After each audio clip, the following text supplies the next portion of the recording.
Sri Krishna, Sri Krishna, Sri Krishna, Sri Krishna. Gurur Brahma, Gurur Vishnu, Gurur Devo Maheshwara, Guru Sakshat Param Brahma, Tasmai Shri Gurave Namaha, Tasmai Shri Gurave Namaha.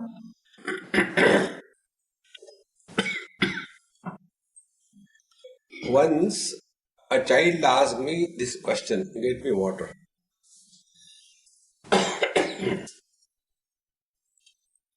That if God wants to punish us, how He punishes? That was the question. So,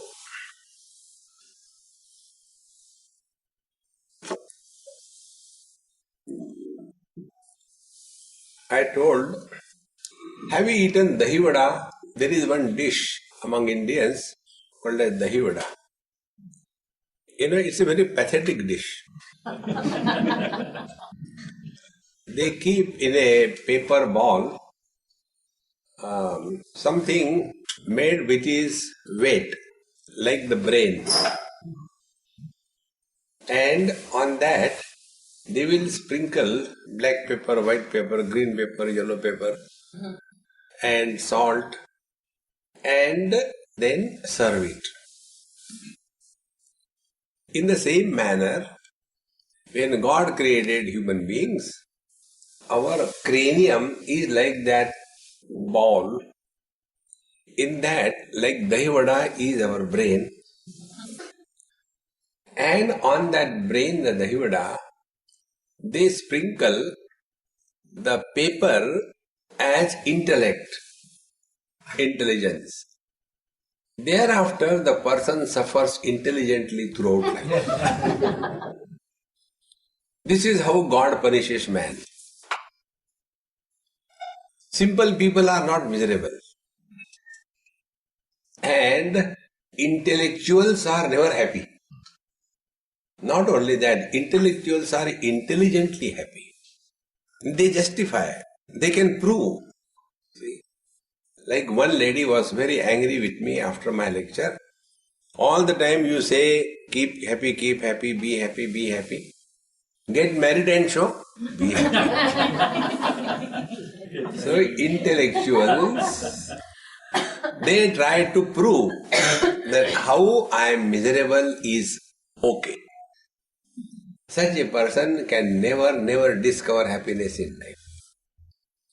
Therefore, this faculty of intelligence which is given to us by the God, it can be used both positively as well as negatively. The scalpel you can keep in your hand to operate a patient or to kill a patient. It's in your hands. In the same manner, this intellect is a very funny thing God has given us. And because of that, we go the wrong way. See? Now what the intellect does, it can justify anything. See? For example, take an example. There was one of the Prime Ministers in India. He was killed in a suicide attack by a lady. So he also died, she also died. Now imagine, both of them come in front of us and present a case. We will ask the Prime Minister, sir, you tell. He will prove that I was killed by this lady was wrong. Very logically, perfectly well. Ask that lady. She can prove equally perfectly well that what I killed him was perfectly right, nothing wrong. Because intellect is such a faculty which can justify anything in life. And this habit of justification leads us to a wrong direction. See, now take few examples. One person told me, Swami, you all the time go on telling we should not become angry. Anger is a gateway to the hell. In Bhagavad Gita it is said, Trividham naraka sedam dwaram nashanam atmanaha kama krodhas tatha lovaha tasmad etat trayam tyajet. This desire, anger and greed, these are the three gateways to the hell. Therefore, one should avoid them. When I was talking like this, one child asked, Swami, why there are 3 gateways to hell and how many are there for the heaven? I said, first question. Gateways to hell are 3 in number because of the rush.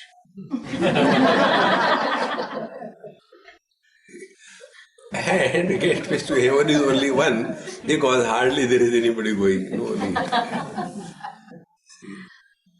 So, we keep on telling anger is a gateway to hell, we should not become angry. But unless we become angry, we cannot get the work done. See, don't worry, hey, sit down.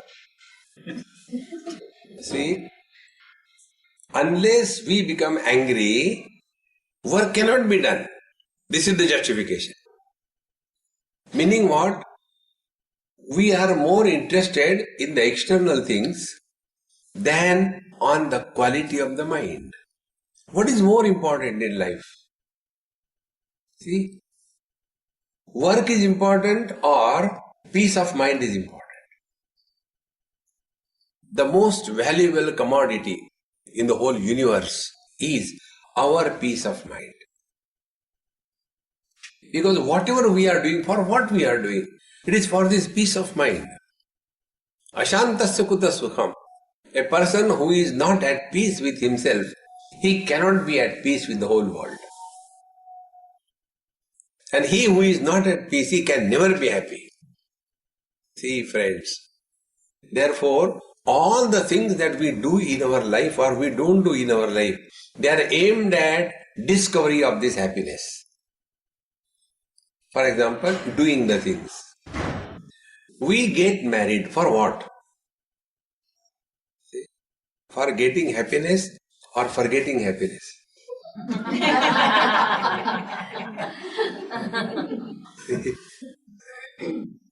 Then we divorce. For what? For getting happiness or for getting happiness? We eat a lot of food. For happiness or misery? We observe fast. For what? Happiness or misery? In short, all our activities of involvement and all our activities of withdrawal, they are aimed at happiness. Alas, we forget the very basic fact and become extremely disturbed on small little issues. One of the most important spiritual practices is let the whole world be on fire. You be cool. See? Then you can think how to put out the fire. If the world is on fire and you are also on fire, you will add to the fire. You won't be able to reduce it. Therefore, instead of justifying the wrong things, let us engage this intellect in inquiry. And this inquiry is not merely if I do this, I get this. This is a mundane, KG1, KG2. If you do sin, you go to hell. If you do merit, you go to heaven. Nobody has seen hell or heaven. If you are interested in good movies, one movie I have seen recently in US on the day of release. The movie is really good, do see that. The name of the movie is RIPD, Rest in Peace Department. And such a beautiful movie it is. The crux, what I like in that movie was this. 2 police officers, something happens somewhere, they are on the top floor like that. And one officer shoots the other fellow dies. And he falls. For him the world is dead, he is still alive. Because nobody dies. And then he goes to the heavens. Because he was a good person, he is given a job by the Gabriel. And she gives him a job. This is your job, do this thing. So he is appointed, he goes around. The whole movie goes very good way, funny way, all that. Ultimately, his wife also is killed. So she also dies. When she dies, all the things around, they stand still. The blast in the car threw the car up in the air, it is hanging there. The other people who are shooting, they are there. Like that, everything is like that. But she is still alive. See, friends. And the world is dead. But he continues to be. Nobody dies. When it is said, you do good, you go to heaven, you do bad, you go to hell. Who has seen hell and heaven? Then we inquire. Kastvam koham kutamayataha kame janani kome tataha. Who am I? Where from I have come? Can I be this body? The body is created by our parents. We may say, I am a self-made man. Like amoeba, binary fission, I am born. No. The body is created by someone. The body doesn't listen to us. You must have seen there are people who are Jocksteve brand, like agarbatti. Even if they eat the live buffalo, they continue to be like this. The contrary are those people. They just look at the ice cream and they put on 5 kg. Now this body, which we have not created, which doesn't listen to us, this body I am, on what account you made this statement, this body I am? And we think ourselves to be very intelligent. See, friends, one day in a college in India, after my talk was over, one student asked this question. Swamiji, please tell me, who am I? I said, should I tell you the truth or the bluff? He said, you can tell the truth. I said, listen, you are a fool of the first order. Then he said, do you mean Ramana Maharshi was a fool? Because this question is attributed to Ramana Maharshi. There is a book written by him or around him on this topic, who am I? So he said, do you mean Ramana Maharshi was a fool? I said, no. He didn't ask me this question.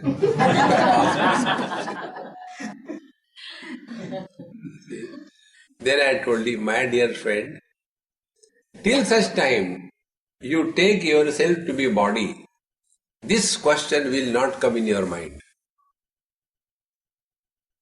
See, I cannot have this doubt, who am I? I know I am a man, I am woman, I am young, I am old, I am beautiful, I am awful. Everything is known. Where is the question? This question will kindle in our mind only when we accept, even theoretically, that I cannot be the body. See, friends, because the lips are not talking. There is somebody behind the lips who is talking. Your eardrums are not hearing. If they are. But there is somebody behind the ears who is hearing. So this embodied is someone different from the body. See, friends, it is for this purpose all the principles in our scriptures are put forward. When it is said, you go to hell or heaven by doing bad or good karma, what is the meaning? Apply your intelligence. The meaning is, because of good or bad karma, we are suffering or enjoying in this life. We do good or bad karma, because of that we will go to hell and heaven. Means what? We are a continuous unbroken existence. We never died. This is the meaning. See, before I came to PE or this Willows, before that I was in Ashwin's house. Before that I was in Arvind's house. Before that I was in India. So where did I die? I have migrated from one place to another place. That place is dead for me. But I am not dead. It is for this purpose that the law of karma is told. But instead of understanding this way, we get carried away. See? If you do this thing, you will go to hell. Because masses can be controlled only by two remote control buttons. One remote control button is fear. Introduce an element of fear. They are controlled. Second is, introduce an element of guilt. They are controlled. Remove the guilt, remove the fear. Nobody can control you. See, friends. Therefore, when it is said that because of the good or bad karma, you go to hell and heaven, the purpose of the scriptures is, be very attentive. Presently, we are leading our life self-centered. If I do, what will I get? Why should I do for him? What he has done for me? Meaning, every action is self-centered. What benefit will I get? Self-centered. For all my miseries, others are responsible. If I am a husband, the cause of my misery is my wife. If I am a wife, the cause of my misery is my husband. If I am parents, the cause of my misery is children. In short, we all have a default settings that we blame others for our miseries. So when a husband will blame his wife for his miseries, what will be his spiritual practice? His spiritual practice will be, wife should improve. Has it ever happened? Then whole life you spend only in that, to improve the wife. This is an impossible project. Because it is a manufacturer's defect. See? One day, after having created man and woman, they were said, you get aside, come one by one what you want. First man came.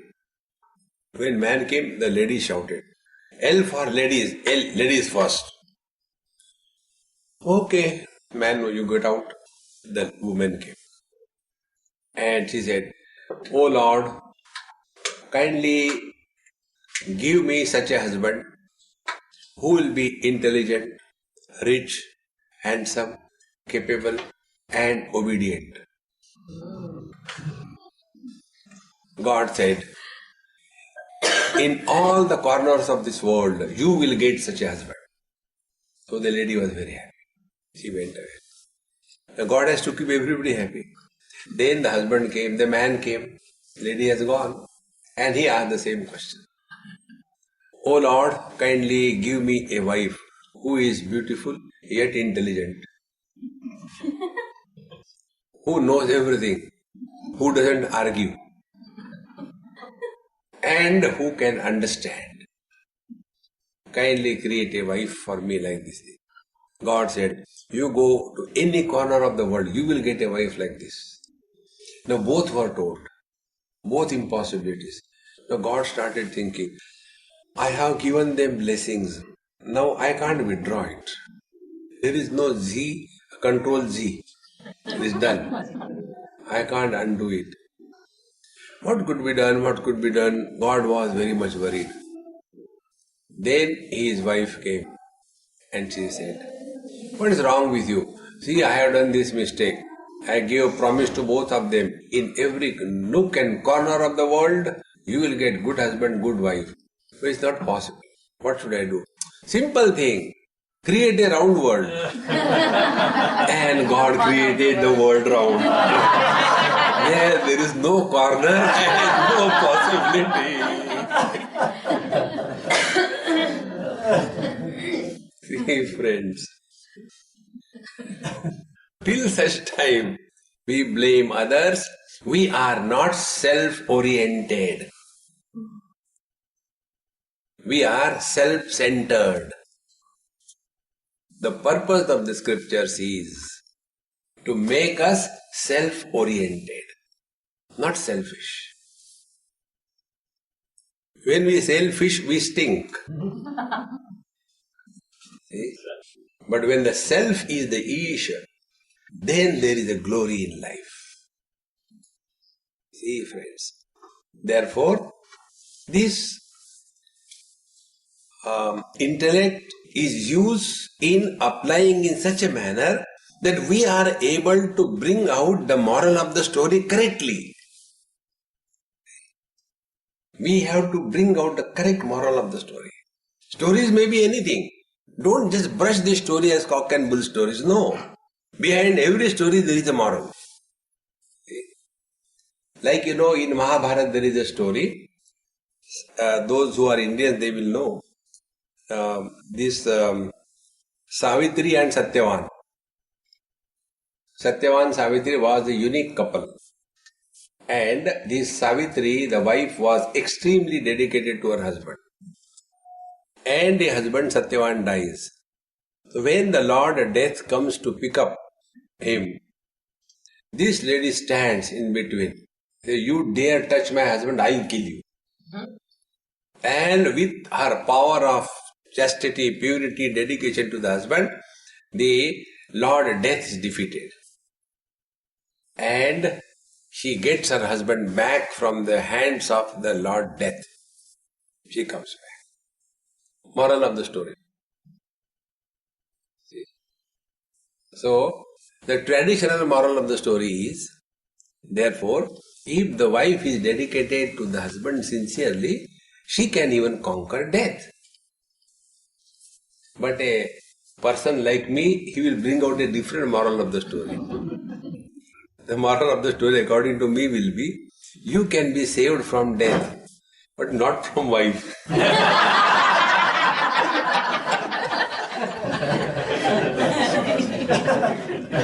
See? Moral of the story.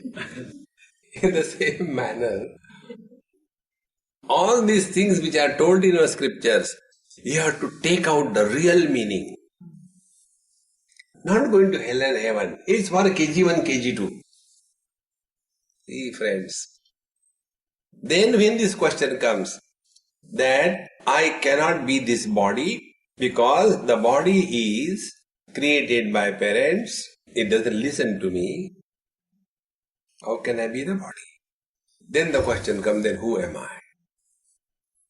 And then we are told, oh, you are the soul. And we accept it. The most stupidity that the world has is this. Like for every shoe there is a soul, in the same manner, for every body there is a soul. You may change the spelling, but the soul is soul. See? And then you must have seen also the pictures and the CDs and DVDs that when a person dies, the soul comes out of the top. If he is a yogi. If he is a useless person, the soul comes from below. And it goes into the lower lives. Animals, plants, reptiles, etc. And if the yogi is a great person, the soul comes out from above and goes into the godly world. Don't get carried away by this. Employ your intelligence faculty to inquire. Can there be one soul per body, or is soul an expression of the divinity? Now to understand this point, take this example. This example was not available in earlier days. Now in our days it is available. 3 things. One is electrical energy. Second is bulb. Third is light. 3 things. Now here there are 8 bulbs. So 8 is a number. They are different from each other. But the light in all of them is one. Lights are not many. Because light is an expression of electrical energy through the bulb. And therefore, when this bulb becomes fused, will the light from this bulb come out in search of another bulb and enter there? Hey, don't get carried away by the soul curry. You know, in Gujarat, not Gujarat, in Goa, there is one dish called a soul curry. They are so spiritual. Therefore, apply this intellect. Who am I? Whether I am the body, there is nothing wrong in accepting that I am the body. Then accept everything related to the body. See? Then you are born, yes, celebrate birthday. You will become old, yes, celebrate old age. You will die, yes, celebrate death. No, but I don't want to die, although I am a body. This is impossible. See, friends, accepting that I am body is not a problem. The problem is, as a body, I want to continue to live eternally. And what right we have got to keep the body or to kill the body? We cannot destroy the body by committing suicide. We have no right on the body. It is somebody else's property, not ours.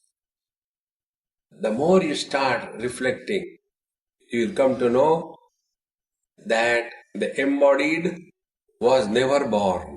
The body is born.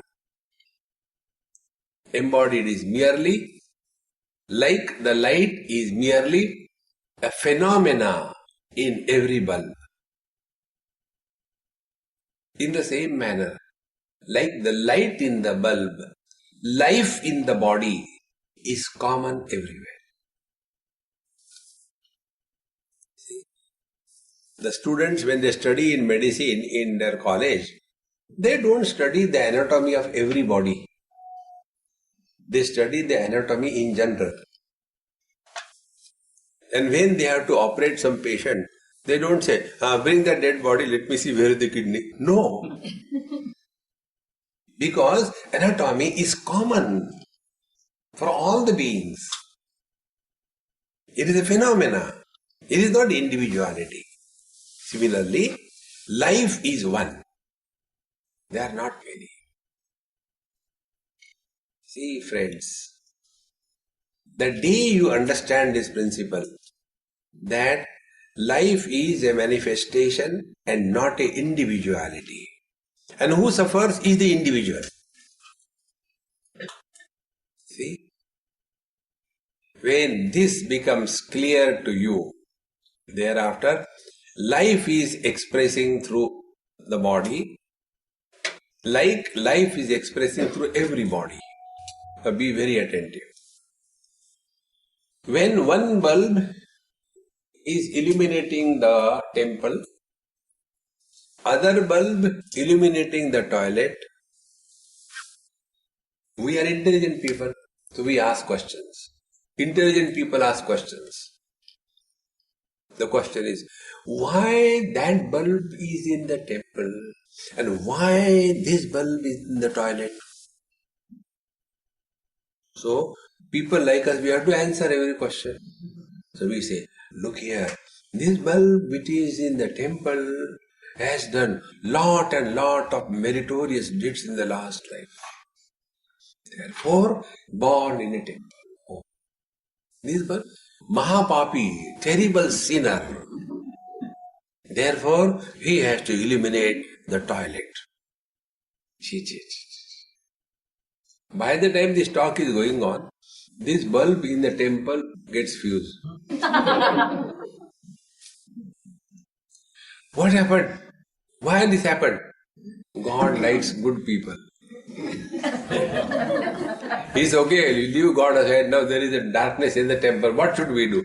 Anyway, remove this bulb from the toilet and fix it. But how come this bulb from the toilet is removed and fixed? Maybe some meritorious deeds in the past must have surfaced. Foolish questions cannot have wise answers. See, friends, now be attentive. When This one bulb was illuminating the toilet first and then illuminating the temple. Will that light get contaminated by the toilet things, and will the light get purified by the temple? Light doesn't get influenced by anything. Now apply this principle subjectively. My eyes are seeing blue color, then white, then red, then this other color. When these eyes are seeing different colors, is the eye or the vision affected by any color? See? Same. Ears. They hear music. They hear abuses. They hear God's name. Are the ears affected by any kind of sound that is heard? Ears only illuminate. This is the donkey's braying. This is Arvind singing. Don't compare. I'm just giving examples. See. So when we know that ears are only illuminators, they are not affected. Now the eyes, the ears, the nose, etc., what are they? Are they individuality, or they are the expression of one mind through the five holes? When one mind comes out of the eyes, it is called as vision. When the same mind comes out of the ears, it is called as hearing ability. When the same mind comes out of the nose, it is called as poking ability. We poke our nose everywhere. Pokeability. So behind these five sense organs, are there five minds or one mind? One. Now go further. One conscious reality, call it by any name, expressing through the man's body, beard comes out. The same conscious reality expressing through a cow, milk comes out. The same conscious reality expressing through a cobra, venom comes out. Because of this variety of expressions of life, can we say that consciousness expressing through the man's body is masculine consciousness? The consciousness expressing through the cow's body is vegetarian consciousness. And the consciousness expressing through the cobra is a venomous consciousness. Can we say? So the multiplicity is on account of the gadgets which are fixed. See friends, take more practical example. One man conditioning his father. So that man is called as son. The same man conditioning his wife. He is called as the husband. The same man conditioning his own child. He is called as father. Now has that man become three? He is one. Now who is miserable? These three. Man is never miserable. Husband is never happy. Think. And who is unhappy? This husband. Who is he? Who doesn't exist. Man exists. Husband doesn't exist. Husband is an illusion. See, nobody is by birth a husband. Be very attentive. When I divorced my first wife, that time I was, before divorce, H1. Then I got married second time. Then again I became husband, H2. But then I realized my mistake. Again I divorced and gave a third try. Got married third time. H3. Now the question is, H1 is equal to H2 is equal to H3 is equal to what? Are the three husbands one? Are they separate from each other? And the real question is, are they? They are not. Think, friends. So when the bulb becomes fused, where the light goes? When the body dies, where the soul goes? There, where the light goes.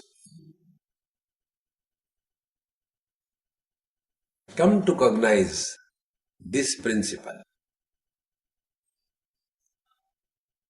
See,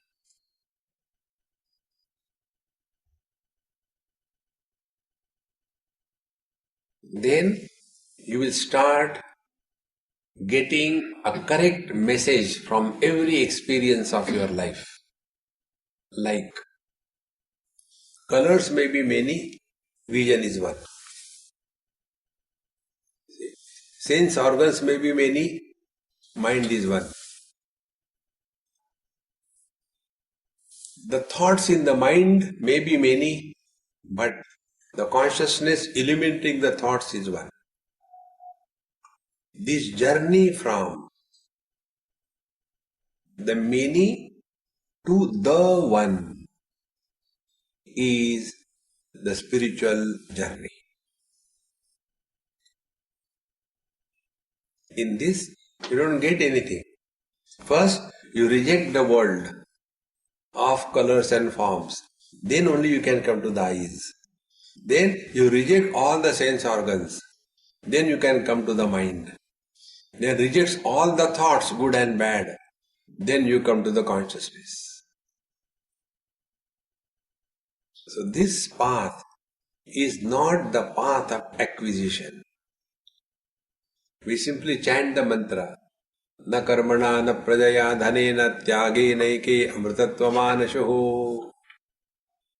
It is only by renunciation alone the truth is attained. We simply say, and keep on connecting the things around.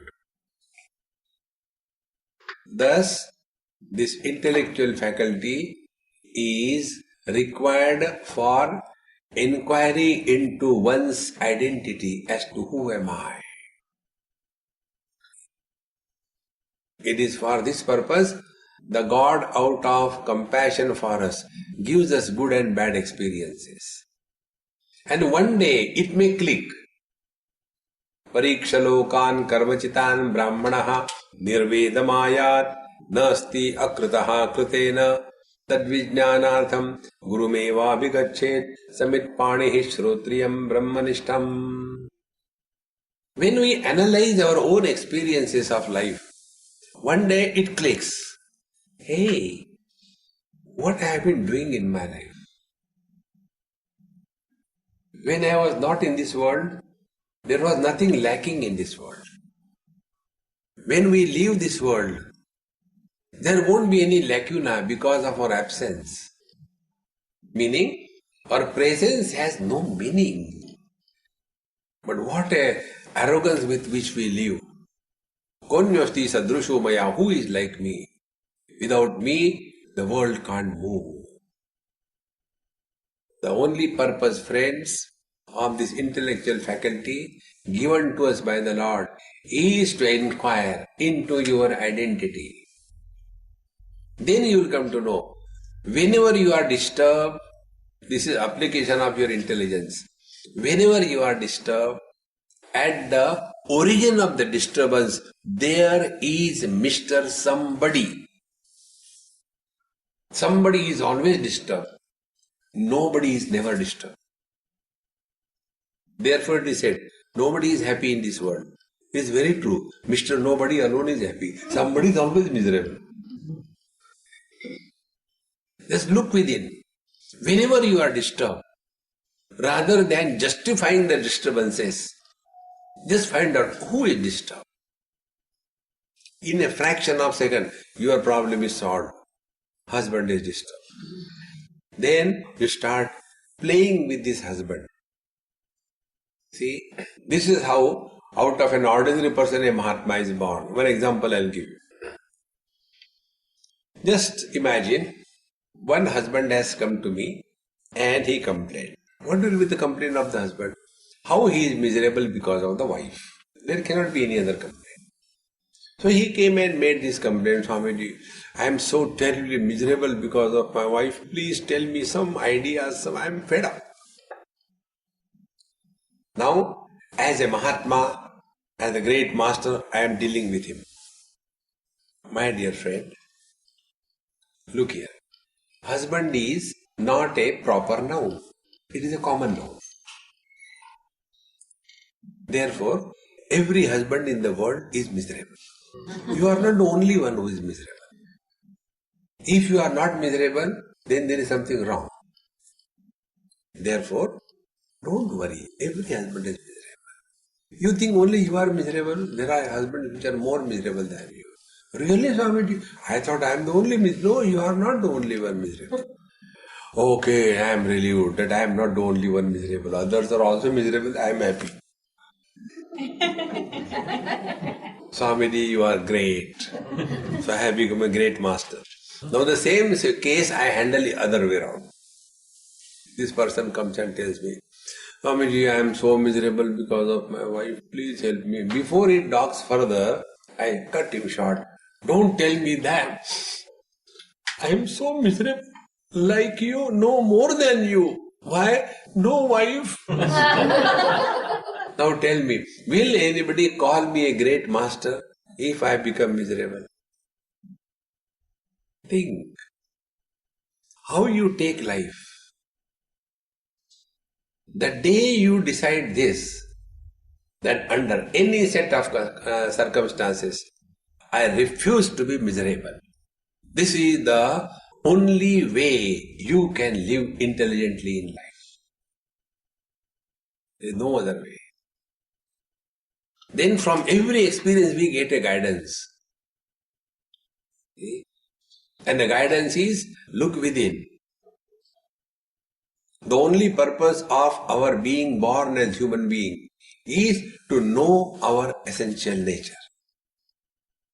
Everything else is secondary. I'll ask you one or two questions. Don't answer, because the answer for all the questions by all of you will be common. Who was the third president of United States of America?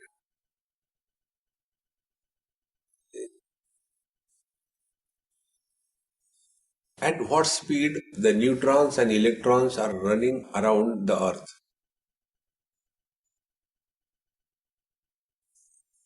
You don't know. It doesn't matter. It doesn't matter. What matters is who you are. It matters. But we get lost into all unwanted things. See? And this is how the PhD thesis is written. Actually, the one who should be given everything in life or honors is Swami Gugalananda Maharaj. Ask any, this is how the people write, the thesis. They Google it, then copy paste. See, friends, these things are not necessary. The real thing, what is worth knowing is Kastvam koham kutamayataha kame janani kome tataha. Inquire into this. It is for this purpose this faculty is given. But this faculty of intellect is of a very subtle quality. See, to make this point subtle quality, I'll tell you an example. One day, one husband was standing before the mirror and shaving. And when he just tried to shave, the blade as if has plowed through and there was scratch and started bleeding. And he shouted, "Oh God, these people take money for the blade and say how terrible they are, cheat." When he started shouting like this, do you think the wife will have sympathy? Wife will have a chance. So she said, you always complain about everything in this world. What is wrong with that blade? Just now I used the same blade for paring the pencil of your son and fixed it back. So when that blade can do the paring of a pencil, can't it shave? Now what can you tell to that Mahamaya? That the sharpness required for paring a pencil is of different quality and the sharpness required for shaving is of different quality. Exactly the same way. The intellect required for cheating the world is of different quality. And the intellect required for inquiry into the self is of different quality. Normally, intellectuals are intelligent with reference to the worldly things. Therefore, such intellectuals find it extremely difficult to comprehend the truth. Because they are unable to drop the objectivity in their knowledge. Everything they want to see objectively, experience objectively. And the simple rule is, subject can never be objectified. See? By your eyes, you can see the whole world. Therefore, what is proved? You have a vision. Very good. So by your own eyes, you see your own eyes. Try. Can you see? You cannot see because you are blind. Because eyes, the seer, cannot become the seen. And then the question comes, have you seen God? Meaning, God is an object with colors and forms and can be seen by the eyes. But unless I see God, I don't believe. One young man was arguing with me. I said, look here, I don't argue. For your information, I am telling you. I very much appreciate with you that unless I see, I don't believe. Have you seen where from you are dropped in this world? One lady comes and tells, you are my son. Have you seen? You just accept it blindly. And that lady whom you accepted as mother blindly, she tells, this man is your dad. Have you seen? It just happens.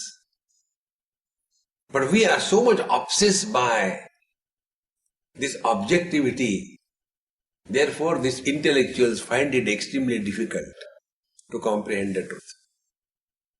Therefore, use of intellect, if it is properly done, it is like the pole vault jump. You can't go high beyond a particular height by simple high jump. Maybe 1 meter, 1.5 meter, 2 meters. But if you want to go 4 meters, 3 meters, then you take that pole and come running, fix it in the ground, and with the help of that pole, go up there and throw the pole. You don't go with the pole the other side. Oh, he helped me, let me go with it. No, throw it away. Exactly the same way. Utilize this intellect in such a manner that you transcend the intellect and go beyond. That is the way. It is for this purpose that intellect has to be utilized. But instead of that, we become intellectuals and starts argument and logic. Argument and logic can never lead you to anywhere. Therefore, friends, this third expression of life, first was the body and action. Second was the mind and emotions. And the third is intellect and inquiry. Unless we learn properly about these three expressions of life and their functioning, we will not be able to discover the real happiness in life. And when we transcend the intellect intelligently, not intellectually, then we will come to know the uncaused happiness is our essential nature. Because it is uncaused, there is no other. Because it is uncreated, it never ends. That which is never beginning and never ending is infinite. And to the infinite, nothing can be added. Nothing can be taken away. This infinite bliss is our essential nature. Then we start analyzing our experiences. See, Bhagavad Gita 15 chapter, this thought comes. Mattaha smriti jnanam apohanam cha vedaischa sarvai ahameva vidyaha vedanta krut veda videva chaham. I am the essence in the heart of everything and being. It is on account of me alone that waking experiences are possible, dream experiences are possible, deep sleep experiences are possible, and samadhi experiences are possible. But all these experiences, they come, stay, go. Waking experience comes, stays for some time and goes away. Dream experience comes, stays, goes away. Deep sleep comes, goes away. Samadhi begins and ends. But there is one factor which has never come and never gone. Who can make this statement? I had a good sleep, but in between I had bad dreams. Who can say this statement? This statement cannot be said by the waker, because he was not dreaming. He was not sleeping. Yet this statement is made. So the one who is in the waking but not the waker, who was in the dream but was not a dreamer, who was in the sleep but was not sleeping, who was in the samadhi but not in samadhi, the one who illuminates every kind of experience, that is our essential nature.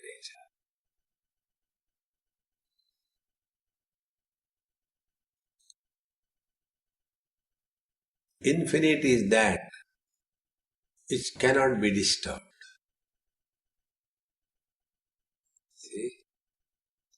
Whether it is earth, waters, fire or air, they cannot disturb the space.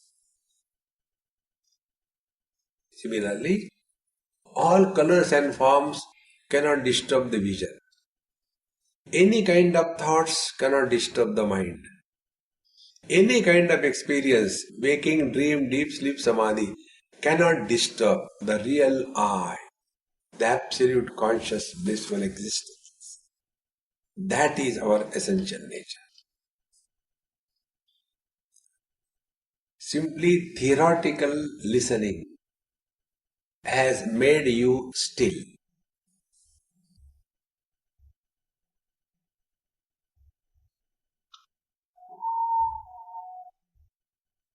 In the stillness, there is no effort.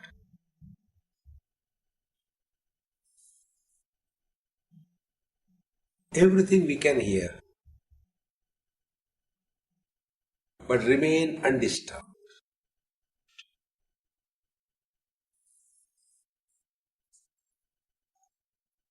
This experience is called as happiness. When disturbances become important to disturb us, when the anger is ineffective to make us angry, when the miseries fail to make us miserable, dukkeshu anudvignamanaha, sukeshu vigataspruhaha, when comforts do not enslave us, then all the time seek a comfort zone. That freedom is called as real happiness. All other happinesses are conditioned. If we get a food of our choice, aha, I'm very happy. If I don't get, oh, I'm very unhappy. If I get a company of my choice, I'm very happy. If I don't get, I'm miserable. So our happiness is dependent. All dependence is misery. Independence is freedom. To discover this independence is the purpose of intellect. Rather than becoming enslaved by old habits, things and relations around us.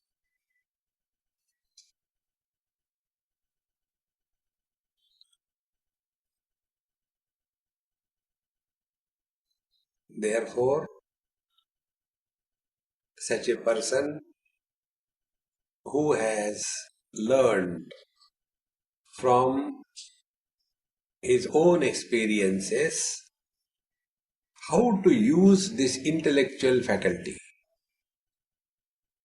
he will function in this world dynamically and yet remain untouched by ups and downs, success and failure, joy and sorrows, loss and gain. That equanimity is untouched.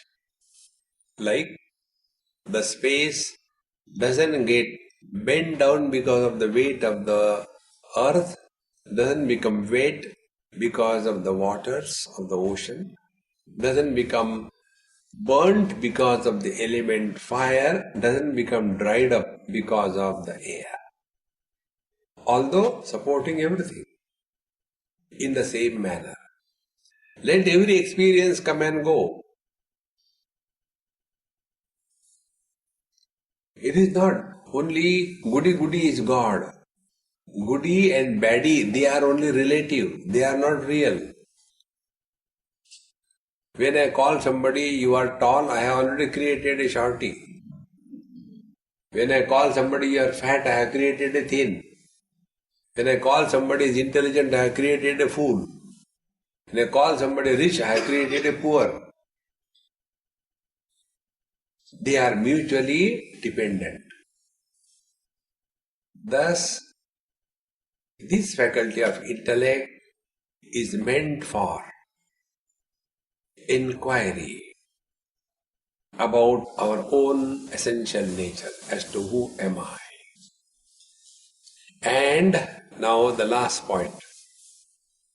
Once we come to this destination, thereafter the vision completely changes.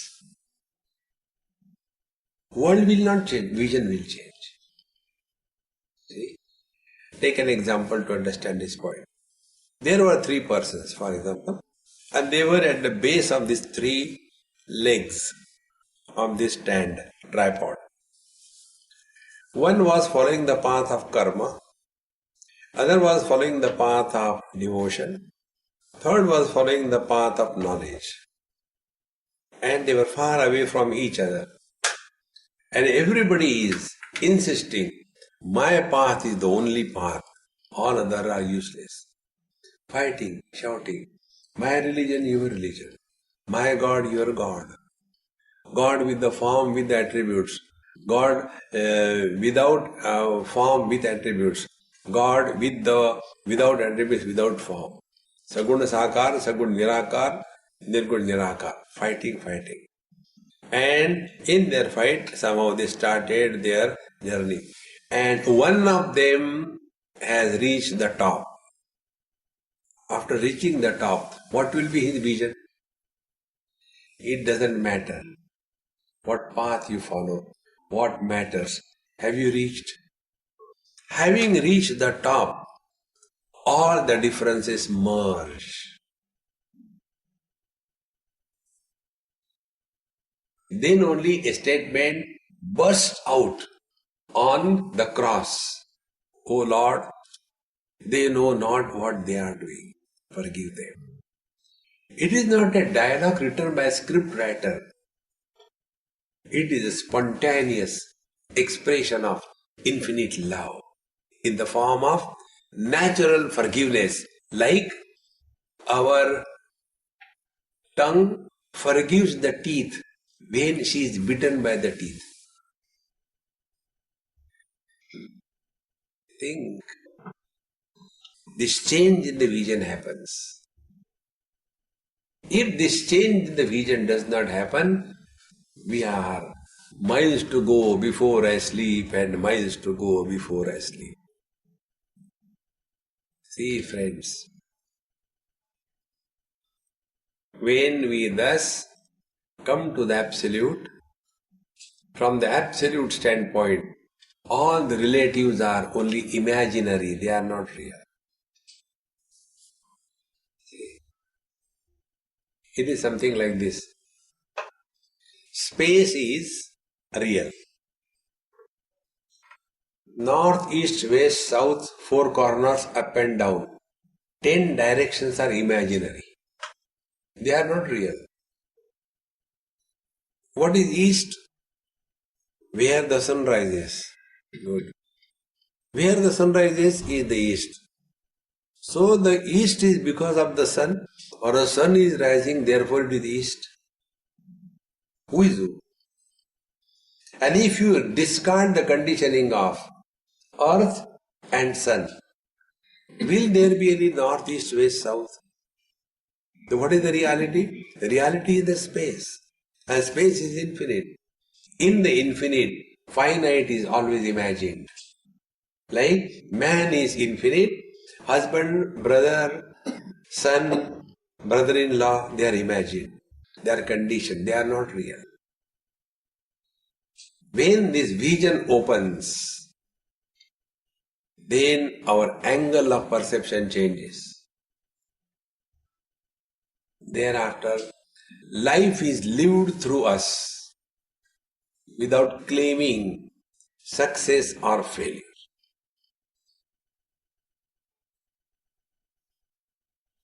This is what is called as fulfillment in life. Bhagavad Gita 15th chapter, Etad buddhva buddhiman syat krutakrutyascha bharata. Having known this art of learning from every experience, one attains fulfillment in life. And this fulfillment is the ultimate. This has to be discovered. Om Purnamadaha Purnamidam Purnat Purnamudachyate Purnasya Purnamadaya Purnameva Vashishyate. Om Shanti Shanti Shanti. Hari Om Shri Gurubhyo Namaha. Hari Om.